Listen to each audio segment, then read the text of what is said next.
Time now for an in-depth look at the market news this afternoon, and for that I'm joined on the line by Dr. Kim Sei-wan, professor of economics at Ewha Womans University. Professor Kim, good to have you back with us.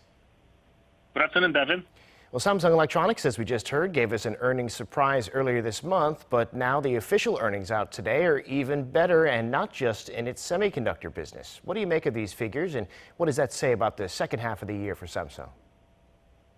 Yes, thanks to strong demand for memory chips in the global market, Samsung Electronics' second quarter operating profit exceeded market expectations. Samsung Electronics officially reported 8.2 trillion won operating profit in second quarter of this year. It is almost 24% up from that of last year's second quarter profit. But in the same period, Samsung Electronics sales revenue slipped 6% on annual basis to 53 trillion won. Samsung Electronics had pretty robust business performances in all divisions: memory chips, display, mobile, consumer electronics, and so on. It is expected that there will be slow recovery in memory chip demand and other electric appliances in the second half of the year for rapidly increasing online businesses. Well, in other news, we see the Federal Reserve has decided to keep interest rates where they are and is going to keep them there until there's a recovery. What do you make of the Fed's decision?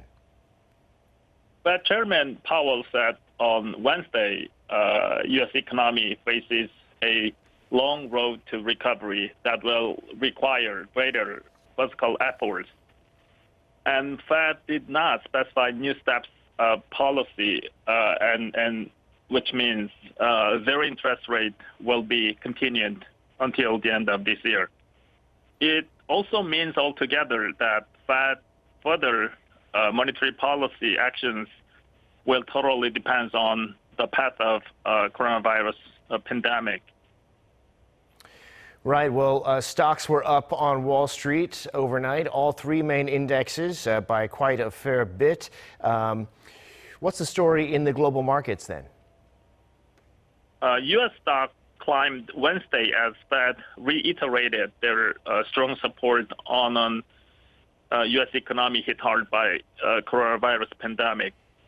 U.S. Fed actually also said it would continue increasing holdings of treasuries and other securities, which became a really great momentum on U.S.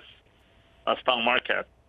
Dow Jones Industrial rose 0.6% on Wednesday, and the tech-heavy Nasdaq Composite also added 1.4% on Wednesday.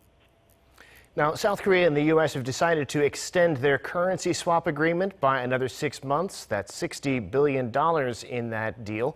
What happened in the markets today here in Korea? U.S. Fed has decided to extend $60 billion currency swap with Korea for another 6 months. So U.S.-Korea bilateral currency swap will be continued by March of 2021. This will ease the market's uncertainties on Korean won's value in the middle of coronavirus crisis.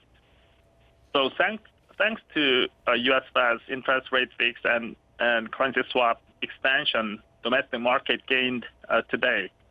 KOSPI increased by 0.2%, and KOSDAQ also gained by 0.7% today. Particularly, foreign investors aggressively bought KOSPI stocks, particularly in high-tech stocks today. An interesting thing we've seen during the pandemic is that banks in Korea have seen their deposits surge. People have been borrowing money, but just putting it in their savings. Tell us about that and whether you think there ought to be any measures taken about it. According to Bank of Korea, loans to domestic households and corporations increased by 118 trillion won in the first half of this year. In the same period, households and corporations banks' deposit also increased by almost the same amount of 108 trillion won. All this means that private sector is securing cash by borrowing money from banks because they see lots of uncertainties in the future of our pandemic. And this is not a healthy circulation of money because increased liquidity should be led to physical investment and consumption. So there should be more physical and monetary policy that support corporations' physical investment. Yeah, that was likely not the intended outcome of those policies. Professor Kim, thank you as always for joining us. Thank you very much.